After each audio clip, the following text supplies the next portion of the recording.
அஸ்ஸலாமு அலைக்கும் வரஹ்மத்துல்லாஹி வரகாத்துஹு. பிஸ்மில்லாஹிர் ரஹ்மானிர் ரஹீம். அன்பான சகோதர சகோதரிகளே, எல்லாம் வல்ல அல்லாஹ்வின் நல்லடியார்களே, இன்று நாம் காண இருக்கும் தலைப்பு முறையறிந்து ஜக்காத் கொடுப்போம்.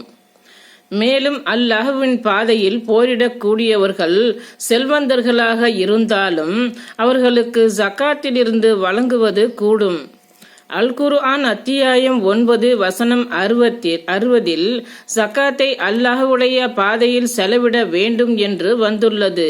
அல்லாஹ்வுடைய பாதை என்பது இறைவனுடைய பாதையில் சத்திய கொள்கையை நிலைநாட்டுவதற்காக போரிடக்கூடியவர்கள் என்பதுதான் விளக்கமாகும்.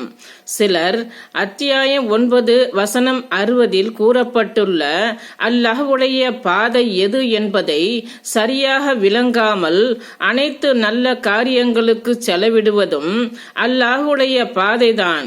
எனவே நம்முடைய ஜக்காத்தை பள்ளிவாசல் கட்டுவதற்கும் பணக்கார மாணவர்களும் சேர்ந்து பயிலும் மதரசாக்களுக்கும் எந்த ஒரு நல்ல காரியத்திற்கும் பயன்படுத்தலாம் என கூறுகின்றனர்.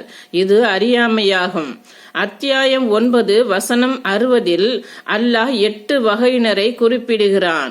இதில் 7 சாராருக்கு கொடுத்தாலும் அல்லாஹ்வுடைய பாதையில் செலவிடுவதுதான். இதில் இறைவன் அல்லாஹ்வுடைய பாதை என்று ஏன் தனியாக கூற வேண்டும்? அல்லது அல்லாஹ்வுடைய பாதையில் ஜக்காத்தை செலவிடுங்கள் என்று இறைவன் பொதுவாக கூறியிருக்கலாம். ஏன் 8 வகையாக பிரிக்க வேண்டும்? இதிலிருந்தே மேற்கண்ட வசனத்தில் கூறப்பட்ட அல்லாஹ்வுடைய பாதை என்பது இறைவனுடைய பாதையில் சத்திய கொள்கையை நிலைநாட்டுவதற்காக போரிடுபவர்களை மட்டுமே குறிக்கும்.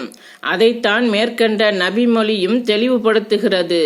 மேலும் மதரசாக்களில் படிக்கின்ற ஏழை மாணவர்களுக்காக மட்டும் செலவிட வேண்டும் என்று குறிப்பிட்டு ஜக்காத்தை வழங்குவதில் தவறில்லை.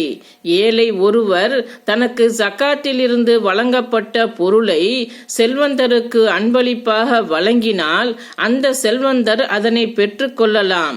நபி அவர்களுக்கும் அவர்களுடைய குடும்பத்தினருக்கும் தர்ம பொருள்களை பெறுவது ஹராமாகும். ஆனால் பரீரா ரலியல்லாஹு அன்ஹு அவர்கள் தனக்கு வழங்கப்பட்ட தர்ம பொருளை நபி அவர்களுக்கு அன்பளிப்பாக வழங்கிய போது நபி அவர்கள் அதனை சாப்பிட்டார்கள். நபி ஸல்லல்லாஹு அலைஹி வஸல்லம் அவர்களுக்கு இறைச்சி கொண்டு வரப்பட்டது. அப்போது நான் இது பரீராவுக்கு தர்மம் செய்யப்பட்ட பொருள் என்றேன்.